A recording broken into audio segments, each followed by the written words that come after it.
인천 청라 아파트 전기차 화재 당시 누군가 정지 버튼을 눌러 스프링클러가 작동하지 않은 게 확인되면서 책임 공방이 더 치열해질 것으로 보입니다. 주요 쟁점은 무엇인지 김성수 변호사와 짚어봅니다. 어서 오십시오. 안녕하세요. 네, 이 인천 화재 당시에 그 스프링클러가 작동하지 않으면서 피해가 더 커졌다 이런 지적도 나왔는데 누군가 일부러 정지 버튼을 눌렀다고 나왔습니다. 어떻게 된 겁니까?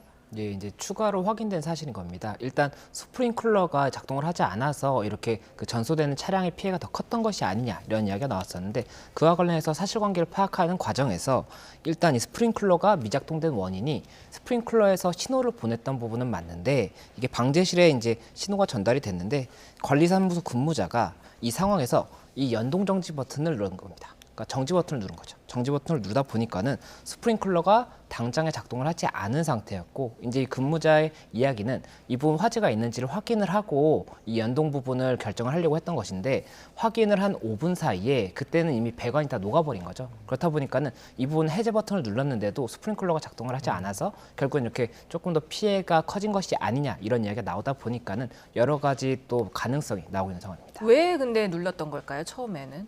네, 일단 근무자의 이야기로 알려진 부분은 그 화재가 일단 오작동했을 수가 있지 않습니까? 그럼 만약에 오작동했다라고 한다면 만약에 주민들이 그 부분 관련 놀랄 수도 있기 때문에 이 부분 확인을 하고 이제 연동 여부를 결정을 하려고 했다라는 것이고 아무래도 실제로 이렇게 아파트 내에서 큰 화재가 발생하는 경우가 많지 않다 보니까는 오작동의 가능성이 있다라고 판단했던 것이 아닌가 생각이 됩니다. 예, 스프링클러를 작동시킬 수 있는 그 설비에 물도 충분했고 뭐 문제가 딱히 없었던 것으로 뭐 전해지는 상황이라서 좀 더 안타까운데 만약에 소방당국은 이 사실이 관련법 위반으로 드러난다면은 조치할 방침이라고 했습니다. 이게 평소에 다른 뭐 아파트 단지에서도 스프링클러 오작동으로 인한 뭐 논란이 종종 들려오니까 이게 일부러 그랬다면은 어떤 조치가 이루어질까요? 예, 고의 여부를 떠나서 아마 소방시설법에 이런 규정이 있습니다. 56조 1항에 보면 예. 이 소방시설 폐쇄, 차단 등 행위를 한 경우에 5년 이하의 징역 또는 5천만 원의 벌금의 형을 처할 수 있다라고 이제 명시를 하고 있습니다. 그렇다 보니까 이번에 지금 소방 당국에서는 이 경위를 확인을 한 다음에 만약에라도 이 부분이 해당 법 위반으로서 처벌의 소지가 있다라고 한다면 입건을 검토할 예정이다라고 지금 알려져 있기 때문에 이 사실관계에 따라서는 형사처벌 여부가 결정이 될 수도 있을 것 같습니다. 일단은 뭐 불이 난 걸 확인하고 나서 스프링클러를 켜려고 했다지만 그 이후에는 이미 늦어버린 거잖아요. 화재에 녹아버렸기 때문에 이런 거를 좀 이제 많은 관리사무소에서는 제대로 좀 더 교육을 하고 인지를 해야 될 것 같습니다. 이런 경우가 사실 적지 않다면서요. 예, 맞습니다. 이 오작동의 가능성이 당연히 있지 않습니까? 그렇다 보니까는 이 부분에 대해서 이 스프링클러가 작동을 하고 나면 물이 굉장히 많이 쏟아지기 때문에 이것도 만약 오작동을 했다라고 한다면 관리사무소 측에서는 굉장히 좀 곤란 상황이 될 수가 있습니다. 그래서 이렇게 일단 연동 정지를 했던 것으로 보이는 그런 부분도 있는 것 같은데 말씀하셨던 것처럼 그게 만약에라도 실제 화재가 발생했고 이번처럼 큰 화재라고 한다면 이 부분 이제 스프링클러가 작동하지 않으면 더 큰 문제가 될 수가 있기 때문에 이 부분 관련 관리사무소에서도 기준을 정해야 될 것으로 보이고 그리고 현재 이게 문제가 되는 부분이 이 5분의 시간이 지난 다음에 스프링클러를 눌렀을 때는 배관 자체가 녹아서 스프링클러 자체가 작동을 안 했던 부분도 문제가 될 수가 있는 것이거든요. 이 스프링클러는 화재를 전제해서 이렇게 설치를 하는 것인데 이 부분에 대해서 잠시의 판단의 차이 때문에 이렇게 아예 작동 자체를 안 하게 되는 것도 문제가 될 수가 있기 때문에 이 부분 관련해서는 이 시스템적인 부분도 변경을 해야 되는 것이 아닌가 이런 이야기가 나올 수 있을 것 같습니다. 예, 보다 자세한 현장 감시 결과가 나오기를 좀 기다려 보고요. 지금 조금 전에 이미진 기자에서 리포트에서도 전해드렸는데 단전이 계속되면서 지금 주민 600여 명이 임시 대피소에서 생활을 하고 있는데 피해 규모가 100억을 넘을 거라는 얘기도 있고요. 그건 뭐 계속해서 확인이 필요합니다만은 배상 여부는 어떻게 되는 겁니까? 네, 이게 일단은 누군가가 자발적으로 지금 배상을 할 수는 없는 상황이지 않습니까? 예. 그렇게 되면 민사소송을 통해서 이 책임 소재에 대해서 누가 책임이 있는지가 나올 것이고 그에 따라서 이 책임이 한 사람에 대해서만 책임이 있는 것이 아니라고 한다면 그 책임자에 따라서 그 과실의 비율이 정해질 겁니다. 그리고 그 과실 비율에 따라서 이 배상해야 되는 금액이 정해질 거거든요. 예. 그래서 이 원고와 피고 민사소송을 이제 하게 되면 원고와 피고가 이렇게 되는 것이고 원고가 내가 이렇게 손해를 입었으니까 배상해 주세요라고 하는 것이고 이 피고 피고가 이 책임이 있을 것으로 예상되는 사람들인 겁니다. 그래서 이 원고는 이제 피해 주민분들이 되실 것이고 이 피고 같은 경우에는 지금 뭐 여러 가지 가능성이 나오지 않습니까? 그렇다 보니까는 일단은 차량 차주가 피고에 포함될 가능성이 있고 그리고 이 벤츠 제조사인 벤츠 그리고 이 배터리에 폭발의 문제가 있었다라고 한다면 지금 이게 제조사가 파라시스 에너지라고 해서 중국 업체거든요. 그래서 이 파라시스 에너지도 피고로 포함될 수가 있습니다. 그리고 오늘 이 스프링클러 관련해서도 어떠한 오작동 이 오후 판단에 대해서 문제가 있었다라고 한다면 이 부분으로 인해서 만약에 전소 피해가 커졌다. 그렇다고 한다면 이 부분도 과실을 잡을 수가 있을 겁니다. 그렇기 때문에 이런 여러 가지 피고가 가능한 부분이 있는데 이 사실관계를 증명하는 것 자체가 이 화재라는 것은 굉장히 과학적으로 어렵기 때문에 결국 이 감식 결과가 어떻게 나오는지가 중요할 것이고 이 감식 결과가 통상적으로는 이 어디서 발화가 시작됐고 어떻게 번졌고 뭐 어떻게 해서 이렇게 피해가 발생이 커졌다 이런 부분이 나올 것이기 때문에 그 부분이 민사소송에 있어서 굉장히 중요한 증거 자료가 되지 않을까 생각이 되고 이게 이제 추가로 그 부분에서 어떻게 또 책임이 있는지가 다퉈질 것이거든요. 그래서 굉장히 좀 긴 소송 과정이 될 수가 있다라고 말씀드릴 수 있을 것 같고 지금 보험사 이야기가 나오는데 이 보험사 관련해서 제가 조금 설명을 드리고자 하는 것이 이제 보험사가 어떤 역할을 하는 것이냐면 피해 발생에 책임이 있는 사람은 아닌 것이고 만약에라도 피해 발생에 관해서 뭐 벤츠 차량의 이제 소유주가 만약 어느 정도의 과실이 있다라고 한다면 이 소유주의 이 배상 책임에 대해서 이 보험 약관상 이 보상을 해줄 부분이 있다라고 한다면 대신 보상을 해주는 사람인 겁니다.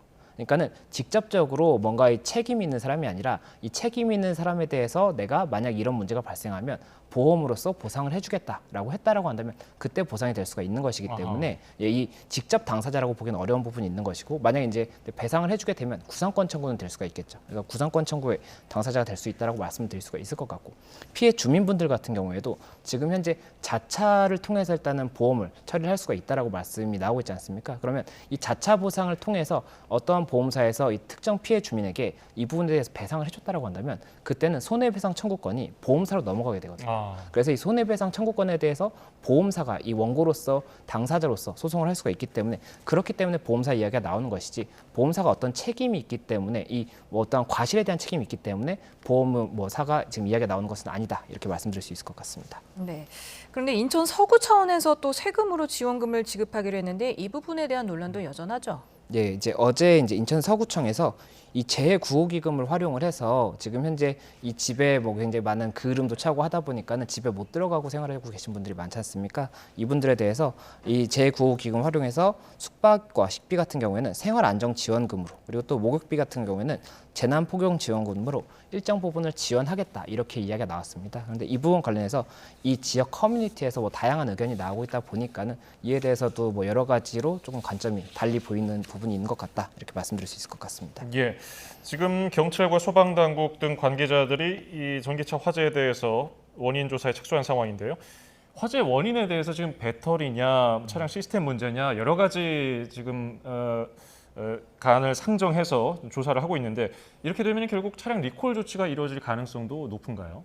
일단은 이 배터리였는지 아니면 뭐 차량 시스템의 문제인지 이런 부분이 파악이 돼야 될 것인데 지금 현재 이 차량 자체가 전소가 됐지 않습니까? 그렇기 때문에 배터리는 분리를 했다고 해요. 지금 배터리랑 배터리 관리 장치는 분리를 했다고 하는데 이 전소된 배터리나 배터리 관리 장치에서 이 하자 부분을 확인할 수 있을지가 하나가 쟁점이 될 것으로 보이고 만약에라도 이 부분 전소됐기 때문에 확인을 할 수 없다라고 한다면 동일한 신차를 가지고 그걸 통해서라도 하자가 있는지를 빨리 확인을 해보는 방법이 있을 겁니다. 그리고 이 부분을 빨리 확인을 해야 되는 것이 만약에라도 리콜을 해야 될 만큼의 하자가 있었다라고 한다면 최대한 신속히 해야지 이런 2차 또 이런 사고를 방지할 수가 있기 때문에 이 부분 관련해서는 국토부에서도 여러 가지 방면으로 이 리콜 여부에 필요한 어떠한 부분이 있는지를 판단하는 데 있어서 고심할 필요가 있고 그리고 이제 지금 배터리가 이 파라시스 에너지 배터리지 않습니까? 그리고 이 동일한 배터리가 들어간 차들이 해외에도 많이 있을 것인데 해외에 만약에 리콜 사유가 있었다라고 한다면 우리도 동일하게 이제 리콜 사유가 될 수가 있기 때문에 이런 부분도 국토부에서 조금 면밀히 검토하고 있지 않을까 생각이 됩니다. 네, 국내에서 같은 회사 배터리를 탑재한 차가 3,000여 대가 더 있는 것으로 파악이 되고 있는데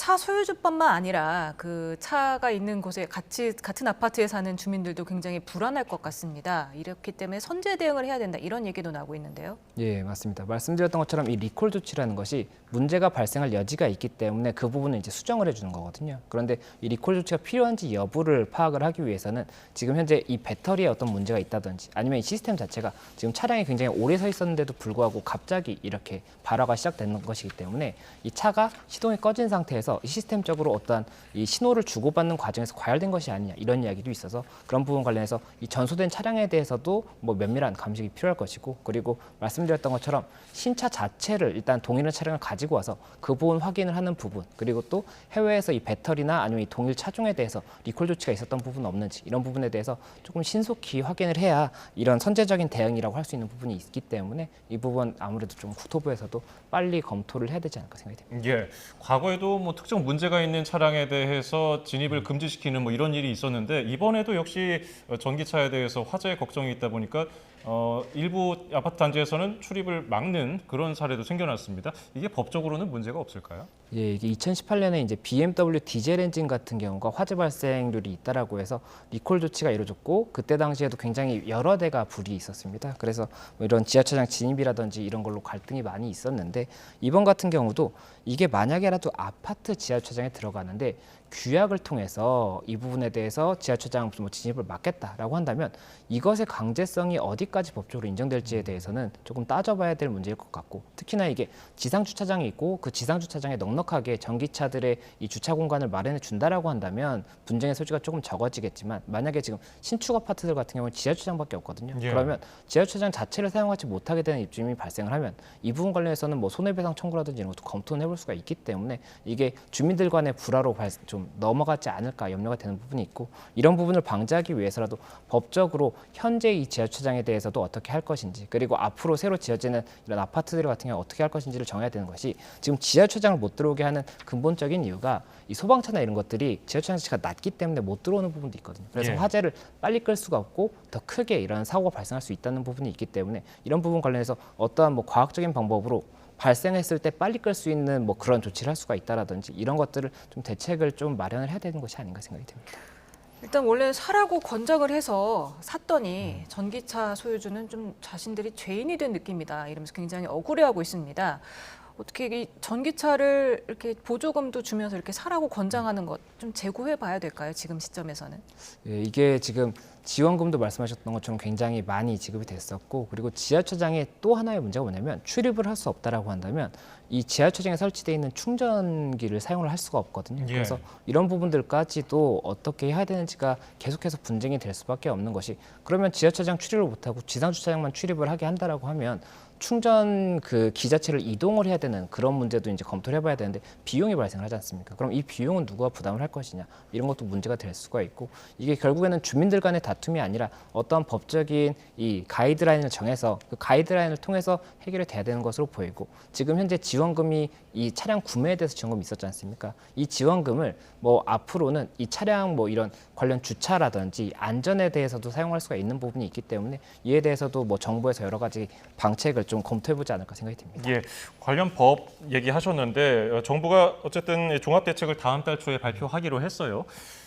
전기차 배터리 정보를 공개하도록 하는 방안이 검토되고 있는데 해외에서는 이게 일찍이 시행되고 있다고요? 예, 이 부분 관련해서 중요한 부분이 이게 저희가 기존의 내연기관차 같은 경우에는 이 차의 엔진과 미션이 굉장히 중요한 부분이고 엔진 같은 경우에 뭐 내 차량에는 어떤 엔진이 들어있다는 걸 통상적으로 알고 있습니다. 예. 그리고 그 엔진이 뭐 해외 사례 같은 경우에 뭐 5년 정도가 지나면 어떤 문제가 발생하더라 이런 것들을 알고 그래서 리콜도 굉장히 조금 손쉽게 이루어지는 부분이 있는데 지금 이 차량 같은 경우에 이 전기차는 모터와 배터리가 가장 주된 중요한 부분이라고 볼 수가 있는데 예. 이 배터리 같은 경우가 굉장히 좀 신기술이고 이렇게 폭발을 할 수 있는 이런 여지가 있는데 이 배터리 정보에 대해서 지금 신차를 구매하는 사람이든지 기존의 차를 전기차를 구매한 사람들에 대해서 고지가 안 됐었거든요. 그래서 이 부분 관련해서 이제 앞으로는 이 차량의 배터리가 무엇인지를 일단 그 국가에서 관리를 하고 이 부분에 대해서 고지를 하는 그런 방향으로 일단 검토를 하고 있다라고 이야기가 나오고 있고 예. 해외에서도 이 부분 관련 여러 가지 제도가 지금 검토가 되고 시행이 되고 있는 경우도 있다라고 하니까 그 부분 관련해서도 아무래도 필요한 부분이 아닌가 생각이 됩니다. 지금 서울시가요, 공동주택 관리규약 준칙 개정을 추진하고 있는데 충전율이 90%가 넘으면 공동주택 지하주차장 출입을 막도록 하자 이렇게 권고를 했습니다. 실효성이 있을까요?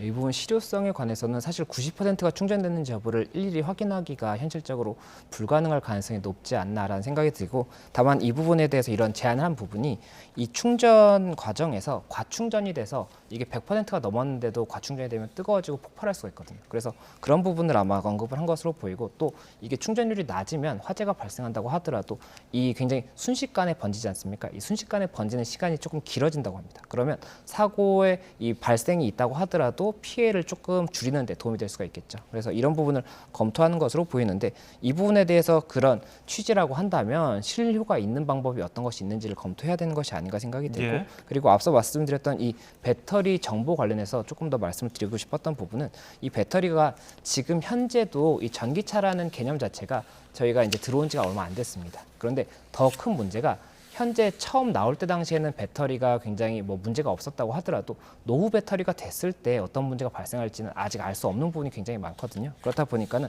해외 사례나 이런 것들을 통해서 만약에라도 해외에서 리콜이 된 이런 배터리가 있다고 한다면 국토교통부에서 이번 이 파라시스 에너지뿐만이 아니라 다른 배터리에 대해서도 선제적인 조치를 해야 되는 것이 아닌가라는 이야기를 드리고 싶고, 서울시에서도 이런 부분 준칙을 검토함에 있어서 이런 뭐 배터리, 이런 노후 배터리라든지 아니면 문제가 발생했던 배터리에 대해서 어떠한 조치를 취할 수 있는지, 뭐 어떠한 지원할 수 있는지 이런 것들을 검토하면 어떨까 싶습니다. 이게 입주자 대표회의 의결을 통하면 반드시 따라야 되는 건가요? 입주자 분들이? 대표 회의라는 것이 결국에 입주자 대표를 저희가 뽑을 때 이 그 투표를 통해서 뽑지 않습니까? 그리고 그 투표의 전제라는 것은 이 대표를 뽑으면 우리가 우리의 어떤 의사결정권을 위임하겠다는 취지가 들어있는 거라고 볼 수가 있거든요. 그러다 예. 보니까는 이 입주자 대표 회의에서 정한 이 규약 자체는 원칙적으로는 아파트의 입주민들이 따르는 것이 원칙이다라고 볼 수가 있는데, 만약 그 부분에 대해서 불합리한 부분이 있다라고 한다면 그 부분까지도 법상 인정되는 것인지는 다툼의 소지가 있기 때문에, 그래서 이번 같은 경우에 규약으로 만약에 막는다고 했을 때 그것을 반드시 따라야 되는 것이냐, 그리고 만약에 이것을 따름으로써